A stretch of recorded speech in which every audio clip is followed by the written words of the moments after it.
Berdiri!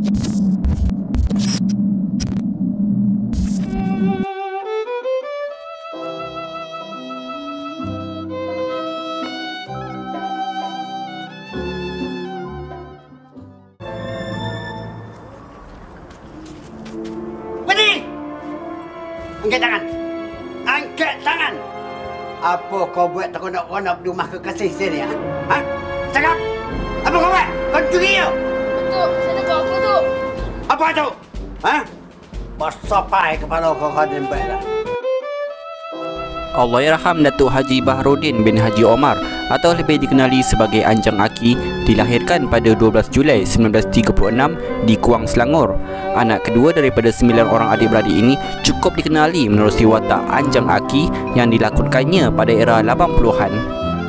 Allahyarhamah ibunya Khadijah merupakan seorang guru dan gemar bermain muzik, sementara bapanya Allahyarham Omar Buyung merupakan bekas pelakon pentas. Beliau merupakan bekas pelajar Sekolah Melayu Sungai Manggis, Kuala Langat dan Sekolah Tinggi Kelang. Mewarisi darah seni daripada bapanya yang merupakan seorang pelakon, beliau mula berkecimpung dalam pementasan teater sejak awal tahun 50-an lagi. Di awal pembabitannya, beliau pernah menganggotai teater kumpulan Badan Bandaraya Kuala Lumpur. Beliau juga pernah terlibat dalam persembahan bersama Persatuan Peseni Kuala Lumpur bagi menyambut kepulangan Perdana Menteri pertama Tunku Abdul Rahman Putra Al-Haj dari kota London pada tahun 1955.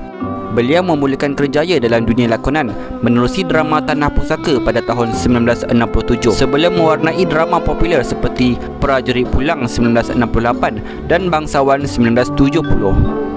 Sejak itu, beliau menjadi cukup terkenal di kaca televisyen kerana menghiasi banyak drama di slot panggung RTM maupun slot pekerti. Beliau yang pernah bekerja sebagai penerbit RTM pada tahun 1970 itu juga pernah berkhidmat dalam pasukan Angkatan Tentera dengan pangkat sarjan pada tahun 1974. Pada tahun 1981, beliau telah terpilih untuk berlakon dalam satu drama berseri bertajuk Anjang Aki yang ditulis oleh Abdul Muttalib Hassan, terbitan RTM di bawah arahan Aziz Abbas. Drama Anjang Aki mengisahkan tentang seorang tua yang dianggap tidak siuman telah disembunyi dan dipenjarakan di bawah pokok oleh orang kampung daripada YB kerana malu imej kampung tersebut akan tercemar. Namun tidak disangka, YB itu sendiri merupakan anak lelaki Anjang Aki yang telah berhijrah ke bandar tanpa kabar berita. Menurut Anjang Aki, sewaktu penggambaran filem itu, isteri pertamanya baru sahaja meninggal dunia.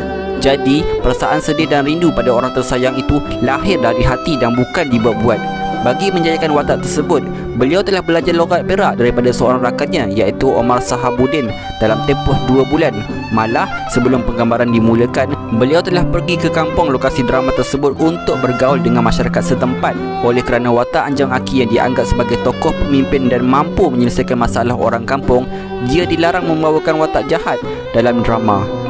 Begitulah berkesan sekali lakonannya sebagai Anjang Aki hinggakan gelaran tersebut kekal ke hari ini. Sepanjang penglibatannya dalam dunia lakonan, berpuluh filem dan drama yang pernah dilakonkannya selain projek penerbitan filem antarabangsa dari Jepun dan Australia seperti dan kita berusaha untuk mengatasi penyakitnya itu.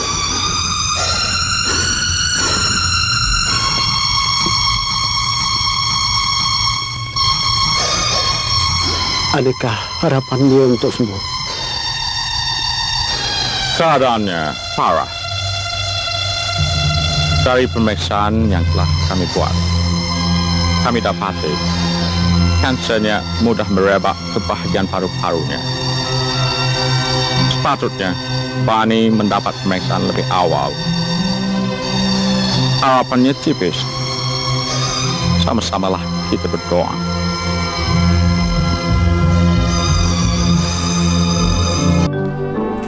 Sehingga tahun 2006, Anjang Aki masih lagi banyak membuat skrip untuk drama, radio dan televisyen. Selain berlakon, beliau juga minat menulis dan melukis. Banyak sajak yang dihasilkan, terutamanya yang berkisarkan kasih sayang. Beliau juga turut meminati lukisan warna air. Menurutnya, kalau boleh beliau ingin menghasilkan lukisan yang banyak dan hasilnya akan diberikan kepada rumah kebajikan. Pada tahun 2009, beliau telah menerima anugerah dari Darjah Indra Mahkota Pahang DIMP yang membawa gelaran Datuk.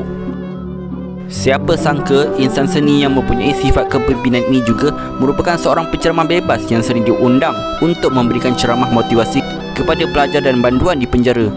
Baginya, ceramah yang disampaikan bukan kerana mahu jadi ahli politik semata-mata, tapi kerja sukarela yang dilakukan ini semua adalah kerana anak bangsa. Beliau masih ingat lagi pesanan arwah bapanya bahawa untuk menjadi pemimpin, jadilah seorang pemimpin yang mampu memberikan kesenangan kepada orang yang dipimpin. Dek kerana sifat kepimpinan yang dimilikinya itu, beliau juga pernah menjadi ketua kampung di Kampung Mahkota, Jalan Sungai Tua, Gombak selama 22 tahun. Ketika hayatnya, Anjang Aki juga pernah dilantik sebagai Presiden Seniman Malaysia yang kedua selama 3 penggal dari tahun 1978 hingga ke 1984. Selain pernah menjadi Ahli Lembaga Perbadanan Kemajuan Filem Nasional FINAS dan Ahli Lembaga Penafisan Filem. Selain itu, namanya juga pernah tercatat dalam Festival Filem Malaysia FFM kedua apabila lakonan hebatnya dalam filem Dia Ibuku menerima pencalonan dalam kategori pelakon pembantu lelaki terbaik. Tanggal 24 Julai 2021, Datuk Baharudin Omar telah meninggal dunia di usia 85 tahun akibat sesak nafas di kediamannya Shah Alam sekitar jam 6.30 petang.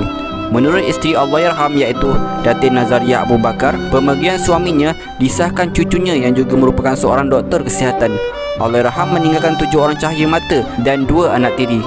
Jenazahnya dijangka akan dikubumikan di Sungai Tua, Batu Cave, Selangor. Semoga roh Allahyarham Datuk Baharudin Omar ditempatkan di kalangan orang yang beriman dan beramal soleh. Al-Fatihah. Arif, berhati-hatilah bila menjalankan tugas.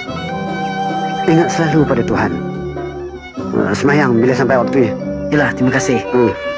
Saya minta pakcik doakan agar saya selamat. InsyaAllah. Terima kasih.